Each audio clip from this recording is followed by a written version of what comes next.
kung sino-sino na tao na wala namang karapatan na bulsahin ang pera na yan. Bukod pa ron ay hindi nila tinatago every single ordinary Filipino citizen. Who's more important? To me, it's the Filipino citizen. Nobody is more important than Filipinos. Nobody, not one person is more important. Not me, not anybody is more important. Whatever the things that I complained about all my life, now I can do something about them. And that is the greatest privilege that anyone can be granted. So no. Hi guys, magandang araw sa ating lahat. Ito po ang Gamidigs Vlog. Ang pag-uusapan natin ngayon ay ang interview kay PBBM tungkol dito sa mga flood control project na mga palpak at may kasama pang korupsyon. Ang nais ko talagang malaman, paano ba tayo umabot sa ganito? Ito guys ang ating pag-uusapan dahil alam nyo guys, naluha. Kita mo naman naluha kasi gumanon si BBM sa kanyang mata dito sa gilid. Galit si BBM sa nangyari. Ito yung mga gumawa ng ganyang mga kapalpakan at saka mga korupsyon dito sa ating bansa. Kasi mantakin mo guys, taon-taon imbis na bumaba ang mga baha, mas lalong nakikita natin, mas lalong tumataas ng tumataas. Kunting ulan lang, lagpas tao na kagad ang mga baha sa kalye. Okay, nakikita naman natin sa balita dito lang sa Metro Manila isang araw lang na baha, lunob kagad or ang lalim ng mga tubig sa kalye. Kaya saka makasala pa yung mga baha. Sino bang hindi magagalit yan na presidente or yung mga tao na mga ordinaryo na tayo ang naapektuhan dyan sa mga baha na yan. Diba? Tignan mo guys, sabi ni BBM, yung maliliit na mga tao na naghahanap buhay ng matino, marangal, kinukuha sa kanila ang pera. Itong naman mga kumukuha sa kanilang pera, ito yung mga kurakot na yan. Yan, galing yan. Siyempre, at saka, pambili lang ng mga sasakyan ng mga mamahalin. Dyan talagang nadudurog ang puso ni PBBM sa mga ganyang nangyayari. Diba? Angry. How can you do this to people that have worked every day of their lives? Walang ginawa ito kundi magtrabaho. Nagsakripisyo ng mahirap for very little. Just to be able to send money home, just to be able to feed their family, send their children to school. That's all they want in life. Kukunin nyo pa sa kanila yon para bumili ng Rolls Royce.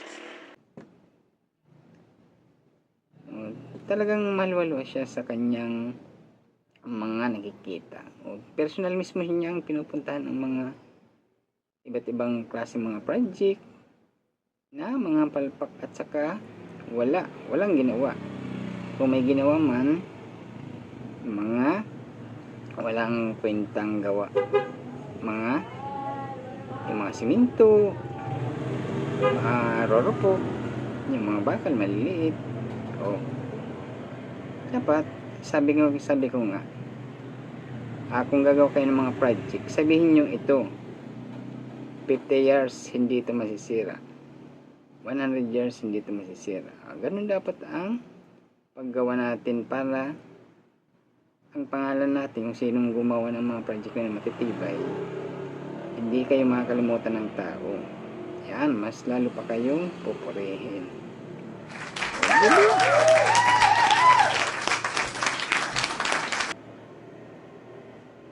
Kung ang inyong mga ginagawa, mga walang kwentang gawa, yung mga proyekto ng mga nadudurog kaagad, kahit simpleng mga ulan lang, warak kaagad yung mga proyekto.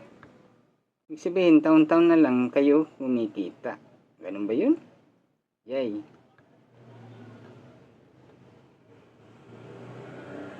Kawawi naman kahiya yun, ang pangalan nyo.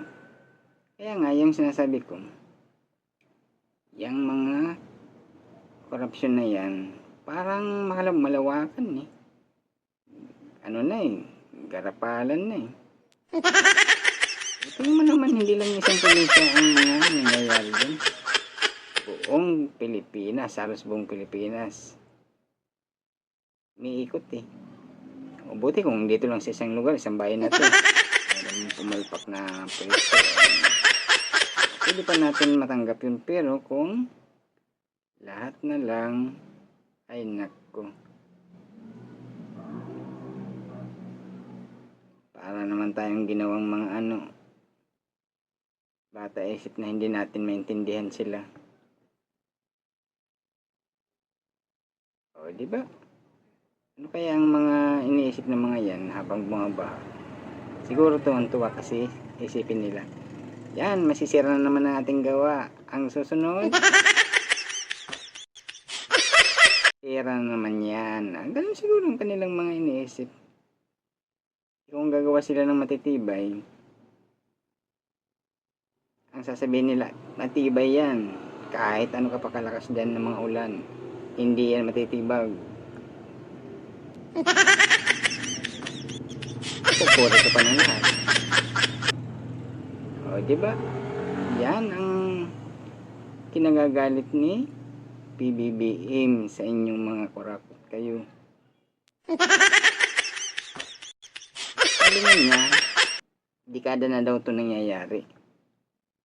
It did not happen overnight. Mhm. This happened over many decades. And we have to figure out kung ano ba talaga ang nangyari para hindi na mangyari ulit, to put the same. Tama yan. Hindi lang naman ngayong taon nangyari yan eh. Wala naman tayong tinuturong pangalan. Sa atin lang, siyempre nag-analyze tayo sa mga nangyayari. Matagal na yun eh, mga bahaba na yan. Tsaka yung mga project na yun ng mga madali masira.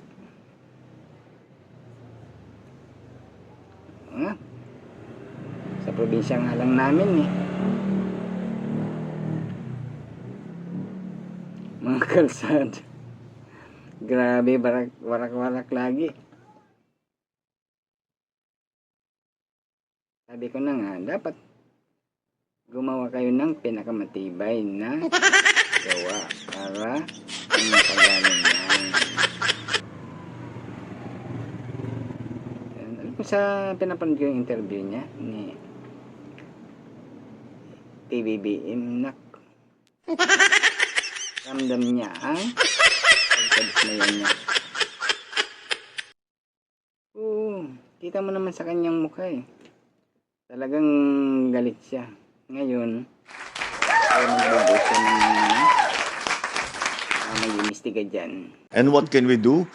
What we can do is to find out how this happened, who are the people that are involved, make them answerable for their wrongdoing, and fix the structure so this is not allowable. Babahaing din kayo ng kaso.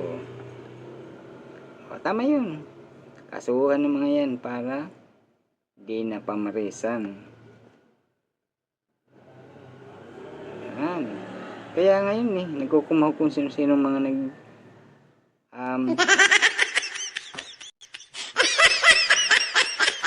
nagtatanong dyan. Yan, mga politiko kanya-kanyang pasikat ngayon. Diba? Kaya maswerte tayo na naging presidente si BBM.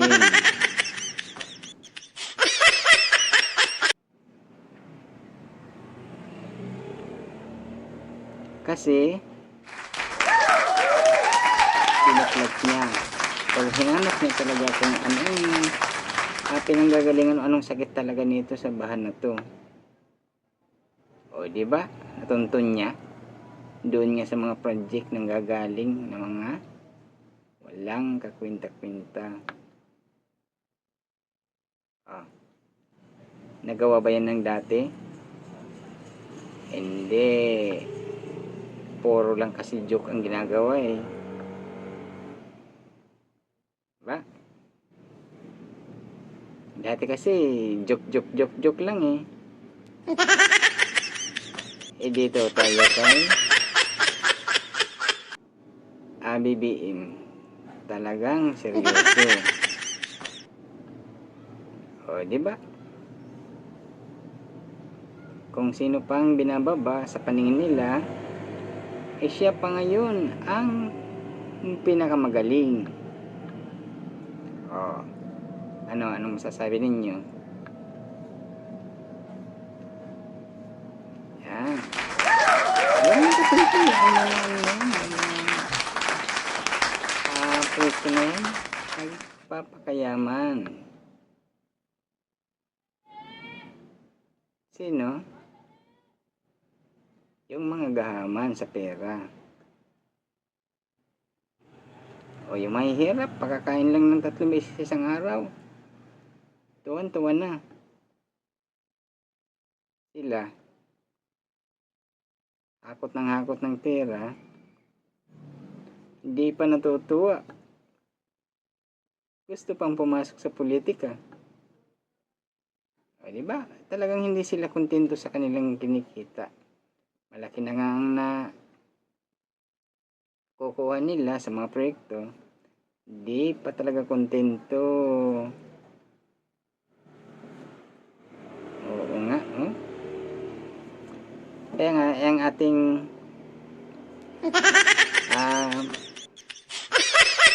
kaya tayong lahat kailangan dito ay magbantay sa nangyayari sa ating ngayon. Kasi marapit na naman. Susunod na taon na naman, budget na naman yan. Nako, saan kaya mapupunta yun? Baka na naman maligaw ng mga madudulas na kamay. Diba? Kaya tayo, hanggang ganito na lang tayo. Mga baha, tayong lahat damay. Ay yung mga kumikita, sila lang, masaya. Diba? Yan. Susunod, sana yung mga mabubuti naman. Ang ibabaw. Diba? Palakpakan natin kasi mga mabubuti. Kapwa Pilipino ang sumisira sa ating bansa. Dapat pagpapabuti ang ating gagawin. Kayo pala, kayo. Hindi naman kami ang gumagawa eh. Dapat pagpapabuti sa ating bansa ang inyong mga gagawin. Matitibay na mga proyekto. Diba? Matitibay. Palakpakan natin pag matitibay. Yung habang panahon bago masisira, kabuti naman kahit 50 years lang hanggang doon ang tibay niya, hindi siya mag-isira kahit gaano pang baha. O, diba? Pero wala pang isang taon, warak-warak na, sira-sira na. Pakita mo naman guys yung nila, yung mga project nila, nagli-literal yung kasi tinuklap ng bahay. Tinuklap yung mga pangharang nila sa bahay. Nako, ano ba yan? Para lang kayo nagdingding ng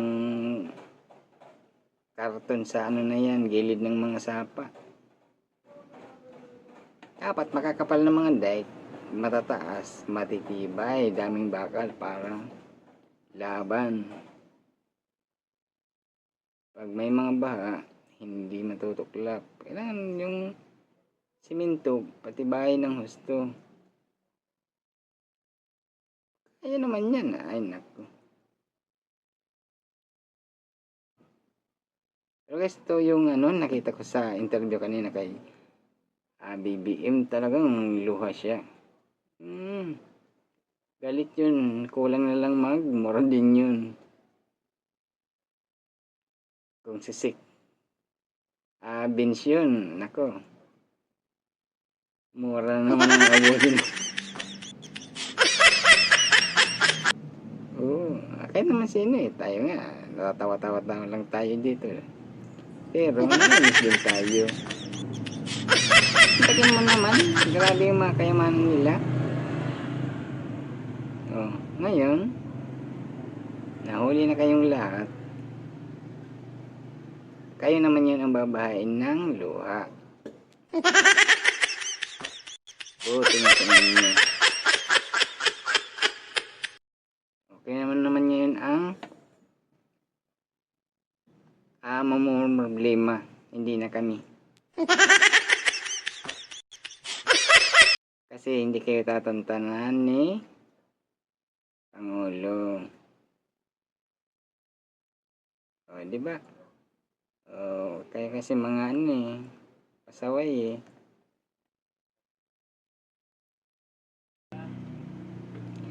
Alam nyo guys, ang yayaman ng mga contractor eh. Pati yung mga district engineer. Grabe kayo ha.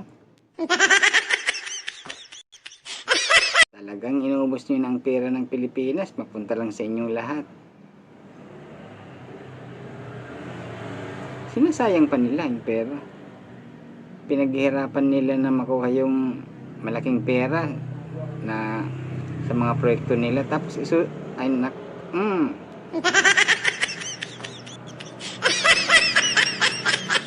buti lang, binamigay nila sa mga binahaan. Wala eh. Ang binahaan, lugmok sa baha. Kawawa sa inyong lahat. Mga Ngayon kasi, hindi kayo tatantanan ni BBM. Gusto niya makulong kayo. Yan lang ang ganti namin sa inyo. Para mabawasan naman yung mga yung may mga pakana sa baha. Pero kung lahat ng mga namumuno magkakaisa para pagandahin ang Pilipinas, madali lang yan. Ay naku, madali lang yan. Basta wag lang daanin itong mga kurikot. Diba? Sana guys, yung kukunin ni BBM dyan na mag-imbestiga dyan sa mga flood control project ng mga ng abuso, sana yung matitibay, yung kaya magpakulong ng mga gumawa ng mga proyekto na yun, ng mga palpak at saka nag-corrupt. Yan, dapat ganoon lahat, umpisan doon sa pinakataas, kasi hindi yan mangyayari kung walang kumbaga nagano yan sila eh, kumbaga all for one eh. Yan, all for one kita. Ganun yan. Sa atin lang, lang namin. Wala naman tayong pinapangalan eh. Bahala kayo sa luhin nyo. Diba? Oo, yung nangyari na ganyan, marami ang nakinabang dyan. Mantakin mo naman guys, talagang pira ang mga involved dyan sa mga proyekto na yan. Tapos puro palpak. Minsan pa yung mga pinuntahan ni BBM, talagang wala daw eh, walang makita eh, walang inumpisan na, hindi man lang nagbungkal ng araro eh. Kahit man lang nag-araro sa mga gilid ng mga sapa eh. Inano ng bulo, nilinisan, ayos na. May makita man lang. Puro puro damo yung paligid eh, tsaka wala eh. Sabagay, pag bumabaha kasi ng mataas, hindi na nakikita yung mga yung mga sapa na yun eh.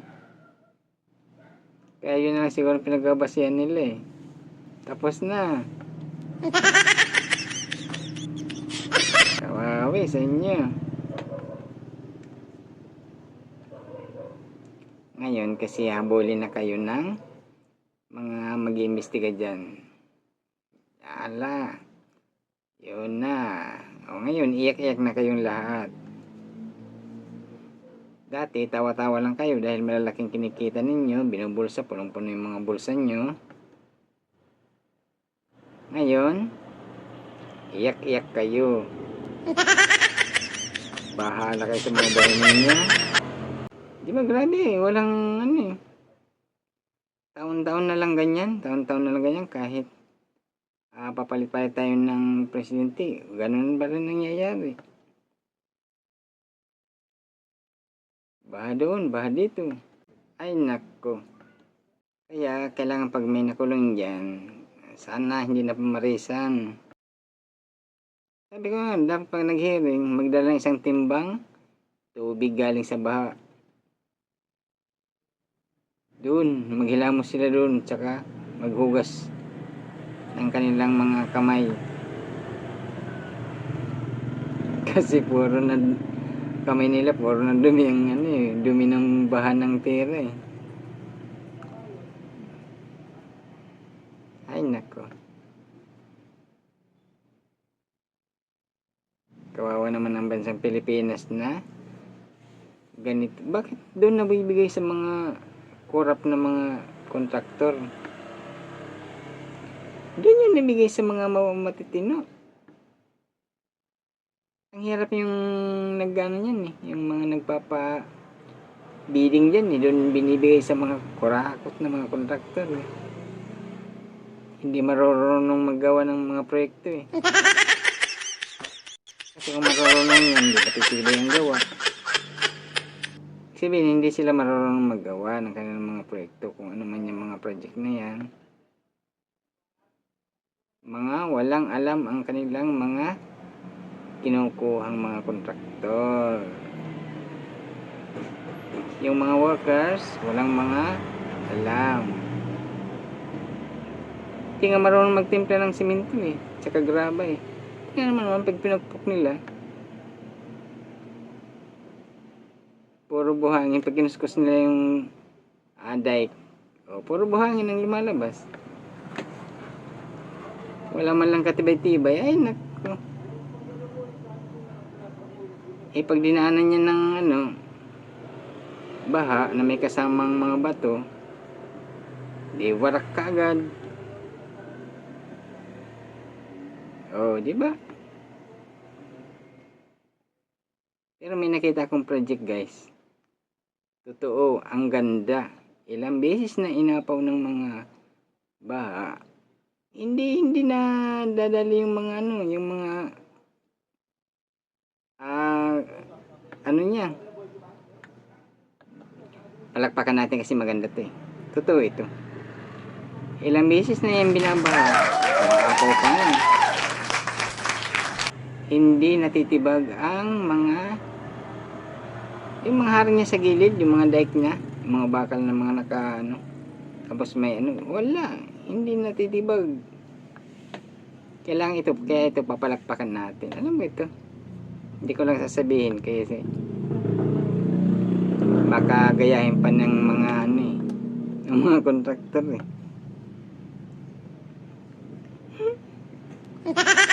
Hindi ko sasabihin itong magandang gawa ng mga proyekto na to. Kasi baka gayahin pa nila. Hindi na sila kikita kung gagayahin pa nila itong proyekto na to na maganda. Pinuntahan niya ni PBBM. Wala si PBBM masabi. Oo. Walang masabi kasi kitang-kita naman eh. Hindi ko sasabihin. Baka gayahin ng ibang mga kontraktor na matibay ang pagkagawa. Hindi na sila kikita kung matibay nilang gawa.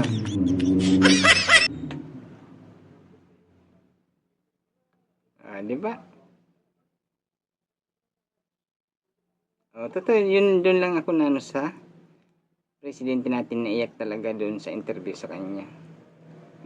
Hinanakit talaga siya, hindi lang siya talaga makapagsalita ng hindi maganda. Kaya maswerte tayo, nagkaroon tayo ng isang presidente na BBM. Kaya pagpaganda talagang kanyang pakay lang sa kanyang pamumuno. Kung iba yan, napalabas na, pera na lang ang habulin nun. Maghahakot ng pera. Pero kay BBM, hindi niya ginagawa yung ganun. Gusto niya ang Pilipinas maging maganda. Yung pinupuri ba ng ibang bansa na ang Pilipinas ay isang magandang bansa na? walang kurakot, ang gobyerno wala nang mga korupsyon. Yun sana, ganun sana tayo.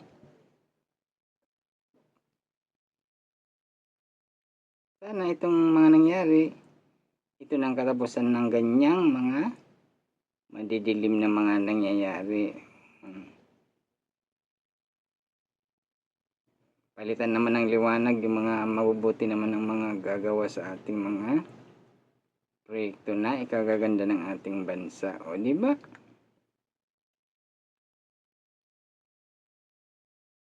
O, ayan, panoorin niyo yung sa interview ni BBM. Talagang pati tayo, mangingit-ngit din tayo sa mga tao na yun na mga nag-abuso sa ating kaban ng bayan. Hindi pala yun palakpak eh.